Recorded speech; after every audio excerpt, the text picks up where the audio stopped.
Motociklų mokykla LT. Papasakosiu apie šalmus. Kokius mėgstu labiausiai naudoti, kuo jie ypatingi ir kaip jūs reikia prižiūrėti. Dabar turiu 2 šalmus. Tai vienas yra Belas. Neblogas šalmas. Ant šalmo nugarėlės, ant kitoj pusėje rašo dažniausiai šalmo svorį. Čia aišku, jis jau nusitrynęs per eilę metų. Į ką reikia kreipti dėmesį, perkant šalmą, pasirenkant šalmą. Šiuo atveju kalbu apie sportinio tipo šalmus, uždarus. Pirmas dalykas, parodantis šalmo profesionalumą, yra jo užsegimas. Tai šitie vadinami D ringai, D žiedai. Tai yra užsegimas grinai mechaniškas. Viskas užsegama rankomis ir užveržiama. Kodėl taip yra padaryta? Nes yra daug šalmų su tais vadinamais klipsais. Įsisega, paspaudus įsisega. Toks susegimo būdas yra pats saugiausias. Nes, tarkim, avarijos atveju nukritus kažkur,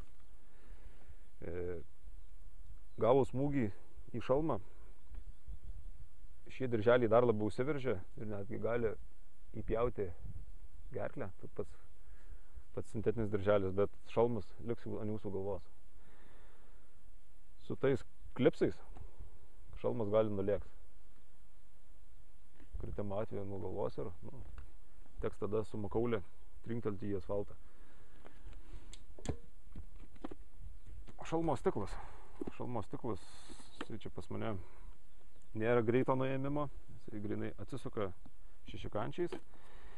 Pats stiklas nėra absoliučiai skaidrus, jisai kažkiek procentų yra užtemdytas. Tai toks galbūt nesakyčiau optimaliausias variantas, kur ir saulė tą dieną galima važinėti su juo ir jau netgi sutemus.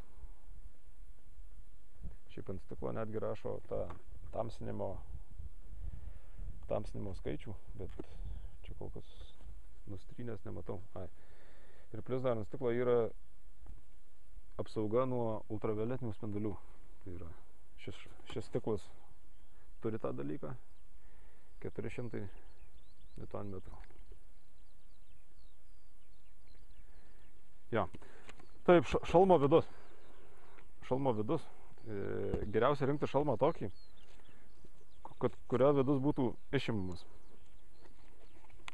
Tai įsiardo šitie žandai, pats vidus, kad jį būtų galima atėjus laikui skalbti, nes vis tiek galva šalme prakaituoja, atsiranda atitinkamas kvapas, pradeda suktis musės lysti įkyriai į šalmą. Jį reikėtų karts nuo karto higieniškai praplauti. Ventiliavimo angos. Ventiliacija turi būti priekyje.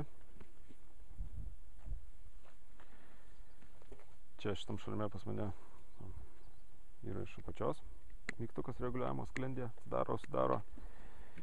Viršui yra.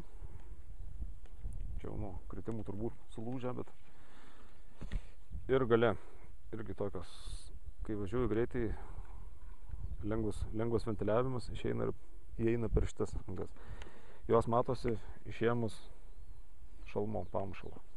Matom. Šalmas irgi būna, pati medžiaga būna